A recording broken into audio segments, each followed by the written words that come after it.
Welcome to the Xterra podcast.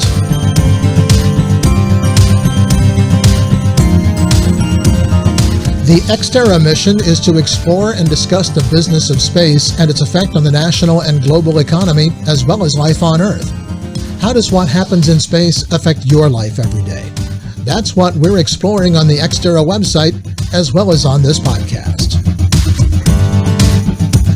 My guest is Rabi Boundi, co-founder and CEO of Space Impulse, which is described as a LinkedIn for space. Rabi, thanks for being our guest today.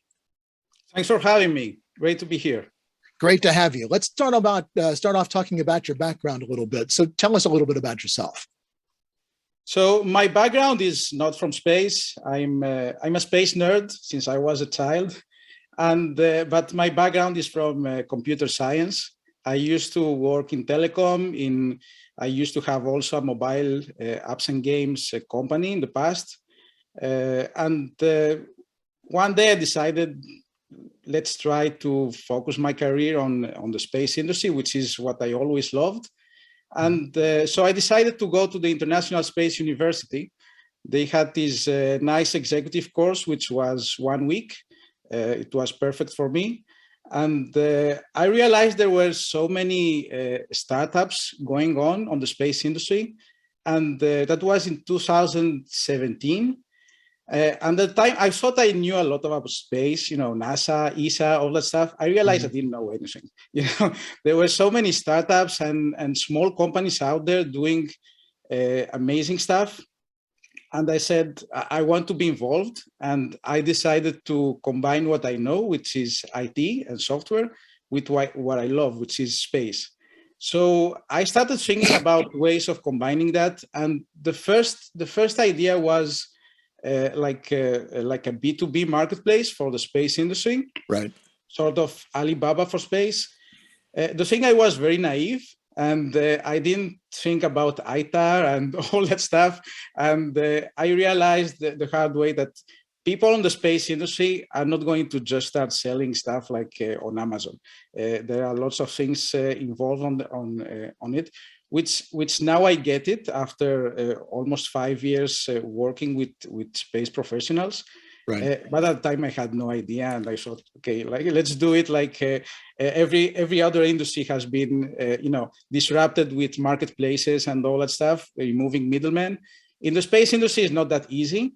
So we decided to pivot to become more social, and not focusing so on components or services or anything that could involve big legal contracts, but stuff that can be done, with an email or a handshake. So we started adding jobs, allowing people to promote their announcements, press releases, find partners for projects or wherever, and that worked. And suddenly we went from 100 members, which took us a lot of time to enroll. And now we have close to 6,000 in 2 years. And the great thing about it is you see how the space in just those 5 years I've been involved in the space industry, I've noticed how much it has evolved. There are so many startups popping up every day with so many amazing ideas, and it's not only about SpaceX and reusable rockets, which 5 years ago were something like the iPhone in 2008 or 9, and right. Suddenly it's like business as usual. Now we are talking about solar energy beamed from space, gas stations in space and stuff like that, which will happen in next few years. And things are changing very fast, exponentially fast. And even when people say we are not going to see people on Mars in the next 10 years, I'm starting to doubt it. Maybe in 10 years we'll have at least someone or a couple of people who just land there and return back, or something like that, but I'm pretty confident we'll have it. It's things are moving so fast, and once you realize that everything is changing in parallel, not only in the usual countries, Europe with ESA or Japan or the US, but you see the amazing stuff they are doing in China. They have now people orbiting the planet. They sent stuff to the far side of the moon. Even the Russians, they just sent a journalist a few days ago to the ISS. So you see all this stuff, and they are happening all around the world. Uganda, or I think they want to send thousands of satellites out there. So things are changing really fast, and that gives me a lot of hope, because it means people suddenly are realizing that space is becoming, the next. I don't want to call it the next gold rush, but it's the next frontier. Like Star Trek. It's suddenly is feasible. That's what I want to say. We have actually often described where we are with the space industry right now as kind of being sort of like Silicon Valley in the 1970s and 1980s. It's at that point in its evolution, and we all know how Silicon Valley exploded, and now the space industry is exploding in the same way. Yeah, exactly. So it's like, I will say we're at the stage of the internet in the 1980s. We still don't have Netscape. We still don't have Amazon, but it's coming. And as soon as we have those killer apps, we can call them, it's going to be amazing, like fireworks, people, Exactly. Suddenly we'll have people living on the moon, and it will be something normal for our kids. It will be, you will have companies extracting resources from asteroids the next 10 years, maybe, and it will be something normal. It's not going to make the news. Just look at the latest flights by Blue Origin. The first one by, with Virgin Galactic was amazing. Everyone was watching it.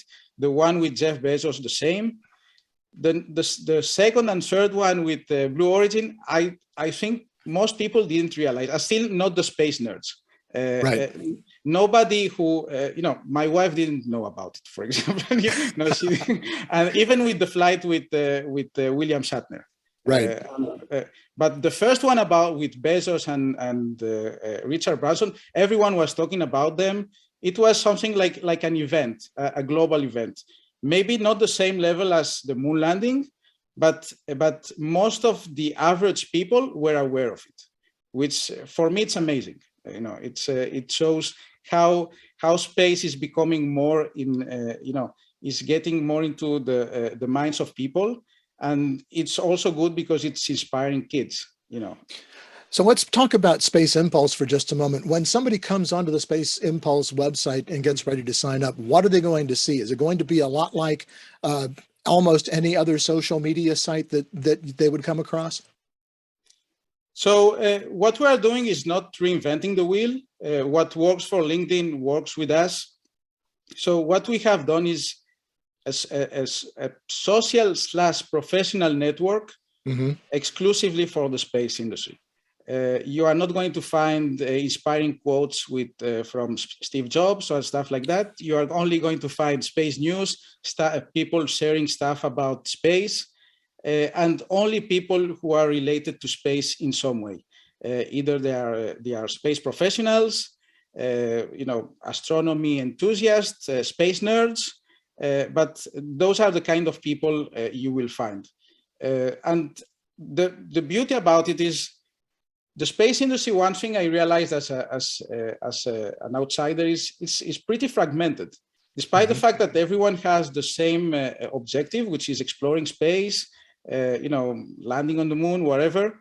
In reality, it's split between nerds, maybe astronomers and researchers, and the professionals in the space industry, satellites and rockets. And I noticed very few, there are a bunch of connectors between those three categories, but they are not very well connected. For example, most professionals, I don't think they watch Everyday Astronaut on YouTube or Scott Manley. Maybe they don't watch. The astronomers are not so much aware about the developments on the technology side on the space industry. So the idea behind our platform is to connect all these people, because there's a common objective, which is exploring space, finding out if there are aliens or stuff like that. So, because in the end, even if you are just focusing on your business and you are in the space industry, inside you are also a space nerd. Right. I still haven't met any space professional who doesn't love either Star Trek or Star Wars or something like that. Deep inside them, they are nerds, and the same with the researchers, the academia, and astronomers, and obviously with the nerds.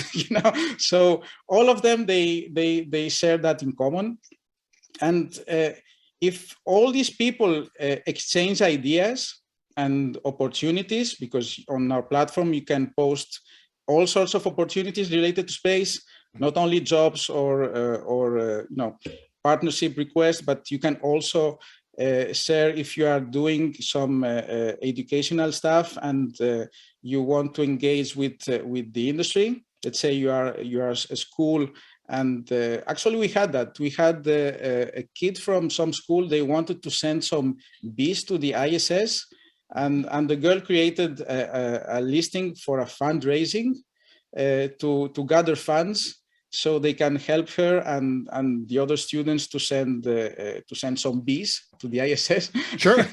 Yeah, and that's the kind of things that most of the time you are not aware of it on LinkedIn, for example, or on Facebook, because there's a lot of noise which is not related to space. Right. And that's basically the idea. Just connect everyone who loves space to do stuff related to space so we can go much faster. My objective with all of this is that, because I cannot build the rockets or spacecrafts, is to make the others to do it much faster so I can go to the moon with my kids, have spend a weekend there and go back. Something. But we're also finding, I think, Rabi, that we're at a point in the space industry right now where there's not as much competition as there is a desire for cooperation. We're finding that a lot of folks are willing to talk with us. There's not a lot of, there's proprietary things, obviously, but there's a lot of cooperation that will go on in this industry because it is so young. Yeah, and your analogy with Silicon Valley in the 60s, 70s it's spot on. We are exactly at the same stage. Silicon Valley was just a bunch of hippies, we could call them. Everyone remembers the pictures of Steve Jobs and Steve Wozniak when they built the first Apple computer. All these, even Bill Gates. They were all nerds. Maybe a bit naive in a sense, very optimistic about the future. And we are at the same stage. We still don't have those, those very big corporations. I'm not talking about, the big primes and, the let's say the old space companies, the usual ones. But right. All these new space companies, they have lots of enthusiasm. They are very bold. They have ideas that the big companies who are much more conservative are not going to try. Right. They are going to try, fail, try again, fail. At some point they will succeed. Maybe some of them will become the next Microsoft, next Google. Others will be acquired by bigger ones. But in the end, right now we are at the stage where the future Apples and Googles and Microsofts and Oracles are just starting to find their place in the industry. And the good news for that is it does seem like there's a lot of money out there that's willing to take a risk on some of these new companies. Exactly, because now people, they see the potential. It's not like 20 years ago where space was something very niche, only for governments, for defense. Maybe some big satellite operators building, weather satellites or stuff like that. But now you can do more stuff with space. Now you have Starlink, for example, which is going to completely change the world. not only the space industry. It's like a new smartphone. Like the smartphone a few years ago. The fact that we can have internet everywhere, anywhere, for everyone. That's totally going to change the world and make people who in the past didn't have access to knowledge, to the internet, they will finally be able to do stuff and contribute to making humanity, progress much faster. In 2018, you had an interview with Spacewatch Global where you said that your vision was, and I'll quote you, a thriving and expanding space industry ecosystem supported by an efficient, robust, and dedicated marketplace with industry-specific functions. Has that vision evolved somewhat as you've gone along in the last 3 or 4 years? And if so, how? The vision is exactly the same. The method has changed. So instead of focusing on a very specific need, which is making digital all the procurement of the space industry, which based on my experience is very difficult because of different regulations, different stakeholders involved. And it's also the culture of the industry. You cannot just change it overnight.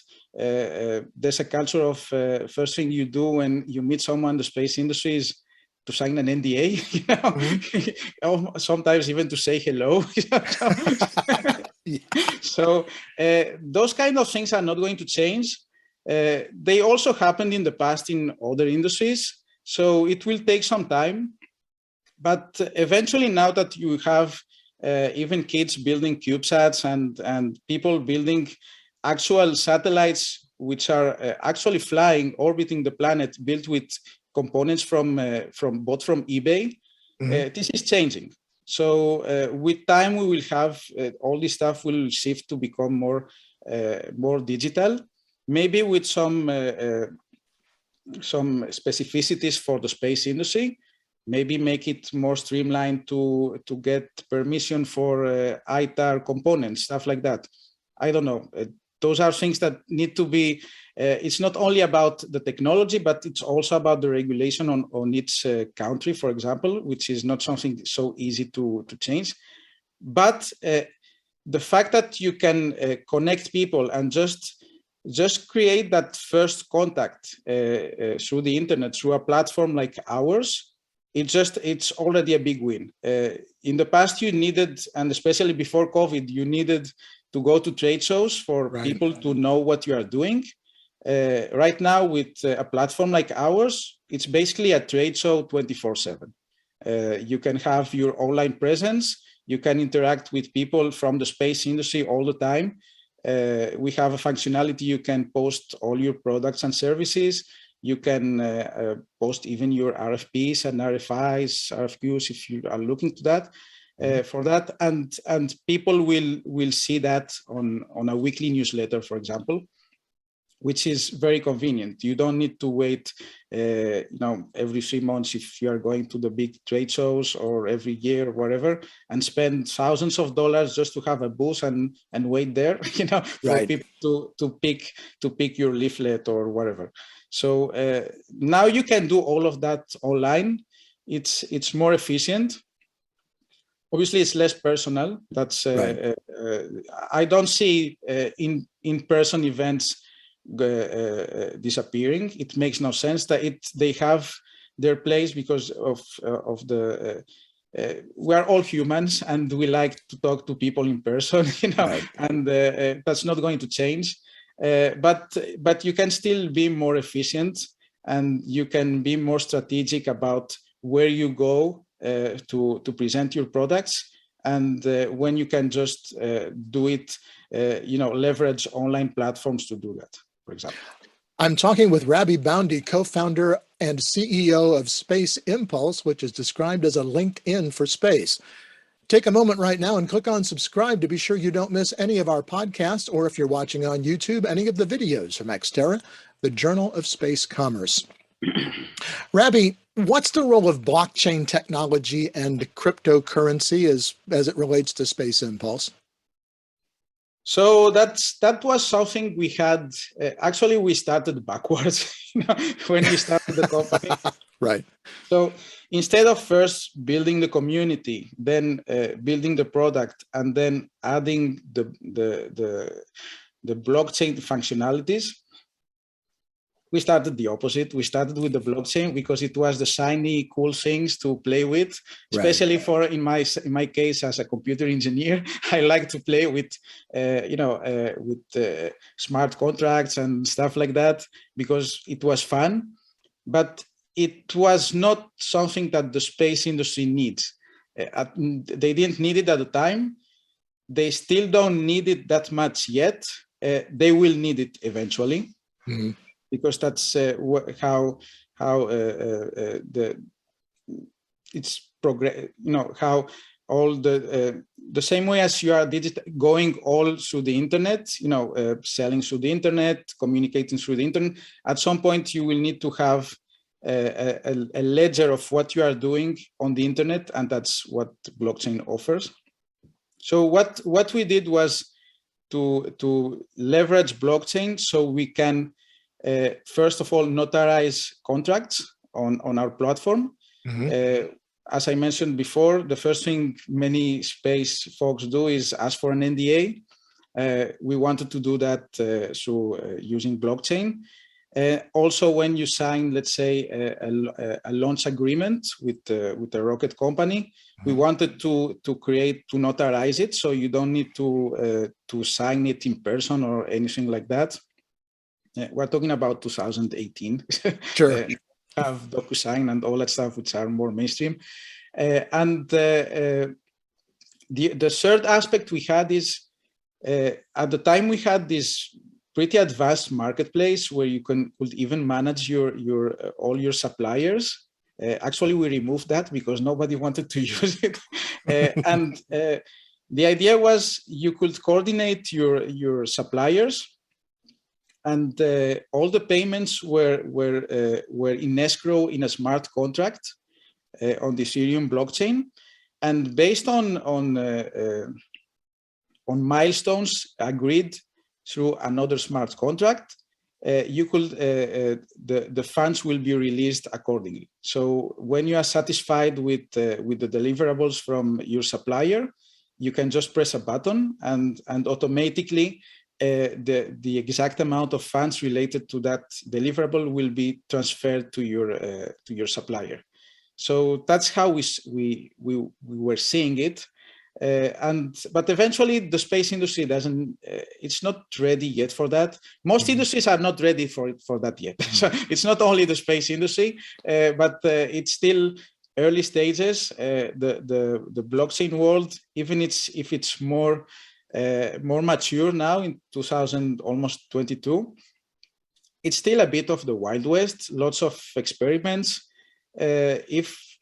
If the space industry is more or less the internet in the 1980s, mm-hmm. The blockchain world is still the 1990s, you just start having the first Amazon, the first, Google and all that stuff. And they are just exploring the potential of the technology. Sure.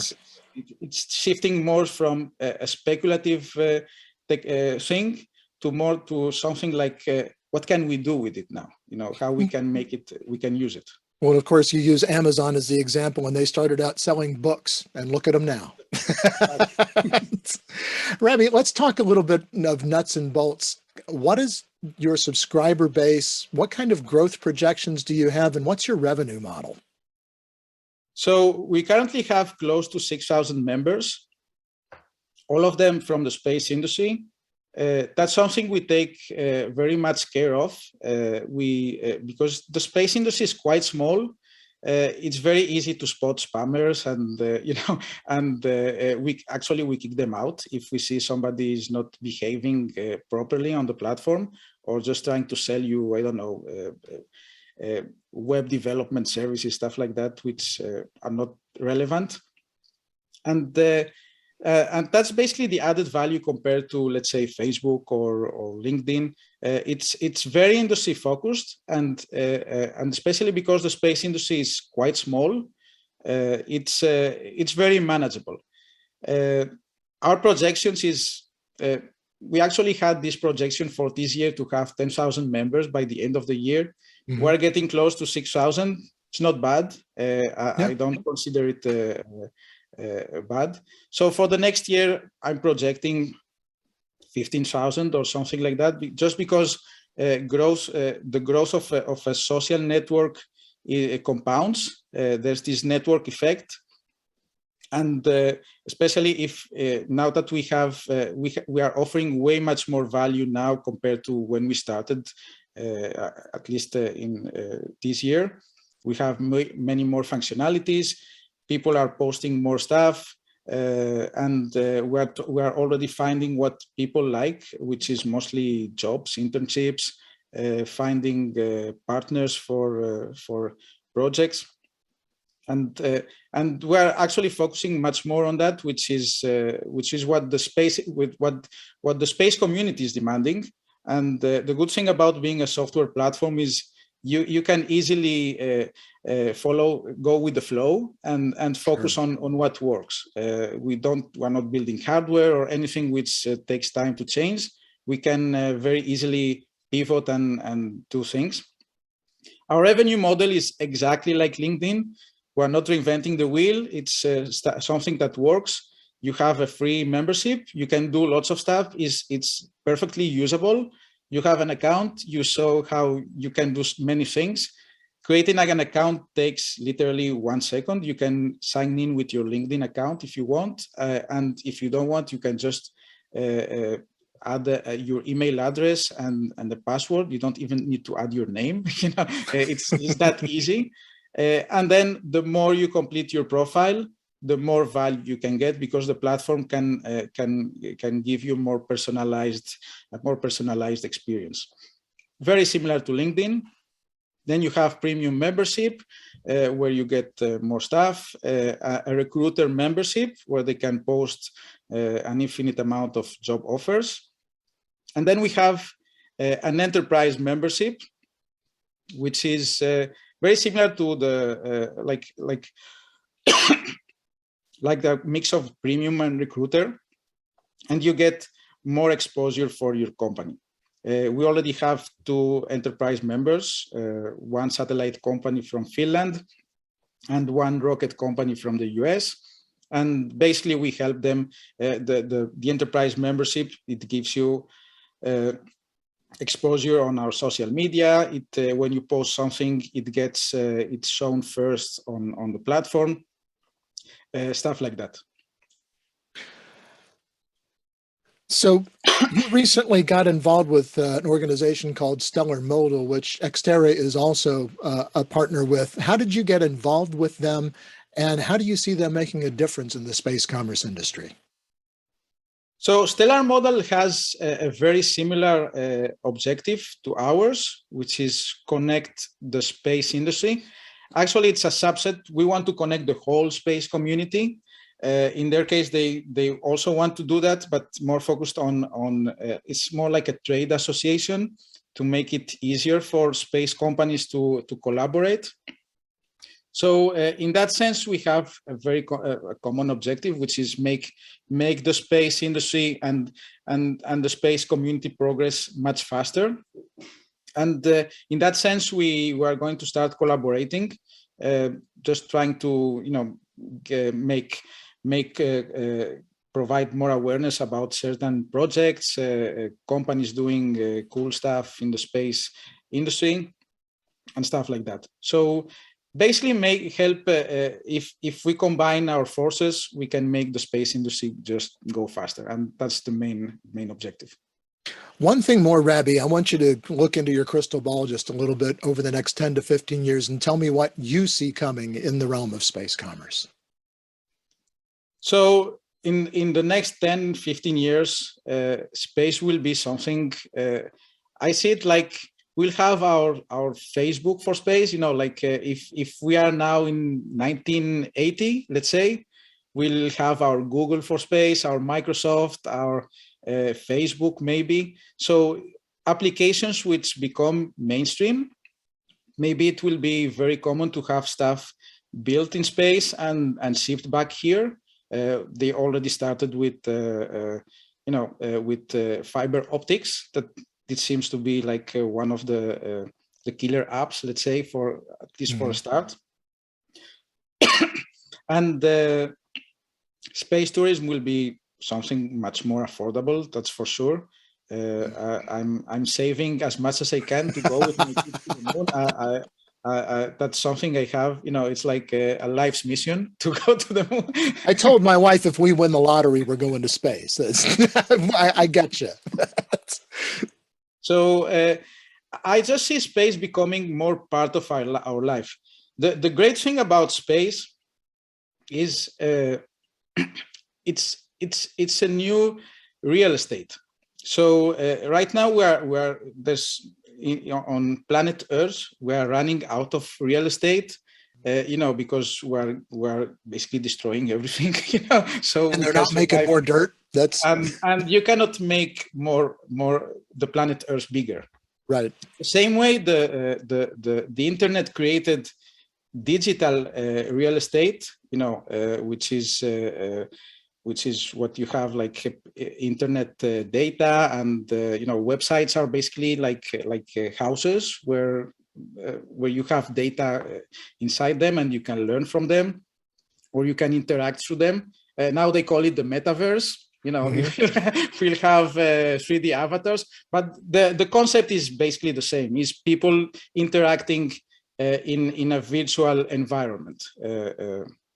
So what space and the space industry is doing is creating new real estate. So now that we are going to the moon, you already see that countries are already starting to discuss about who owns what, right. and there are organizations who are trying to tell you who owns certain areas of the moon, who are debating who owns an asteroid, what happens if SpaceX goes to Mars before NASA or the Chinese or whatever. So those are things which at some point will need to be addressed at an international political level. But what's actually happening is very similar to the U.S. during the when the pilgrims were going and colonizing, right. The far west. It's exactly the same, claiming new areas. Hopefully this time we are not killing anyone and kicking out anyone. But basically you are getting new places to build things, to extract resources, to send people, and it's basically an infinite amount of space. The only limit is our technology. And once you have this new real estate, your limitation is the technology and what you can do with it. You can build houses, space habitats. You can build roads, which will be the equivalent of space routes, like what we have with the maritime routes in the shipping industry. You will have communications, between planets. I'm pretty sure they will add, some communication relays between Earth and Mars or whatever to make things faster. It's the equivalent of AT&T, for example. So all this stuff is happening now. And that's why you see the interest from so many unrelated companies interested in space. You can see, for example, Caterpillar, who are doing all this stuff with mining and machinery and all the stuff. The space industry is perfect for them to expand. Now that mining on Earth is so damaging and it's getting more and more difficult. Now you have a full moon just to mine, a full new planet on Mars to mine. Basically you are multiplying for 10 your business just by focusing on that. You have Toyota. They are building moon rovers who look more like what we see on science fiction. Instead of these buggies and we see from the Apollo missions. And all these companies are basically extending their reach, applying stuff that works here, make it space compatible with space, and putting it out there. It's just a matter of time. Absolutely. Rabi, we are out of time. Thank you so much for joining me today. Thank you. Rabi Boundi. Rabi Boundi is co-founder and CEO of Space Impulse, described as a LinkedIn for space. And we'll have a link for that so you can see how you can join, posted with this podcast. That is going to do it for this edition of the Xterra podcast. You can subscribe to the audio version of the podcast on Spotify, Apple Podcasts, and many other popular podcasting platforms. Be sure to click on subscribe to be sure you don't miss an episode of the podcast or any of our other videos. You can also get daily news at xterrajsc.com. And one thing more, be sure to connect with us on LinkedIn and follow us on Twitter at xterrajsc. Until next time, I'm Tom Patton. Thanks for joining us.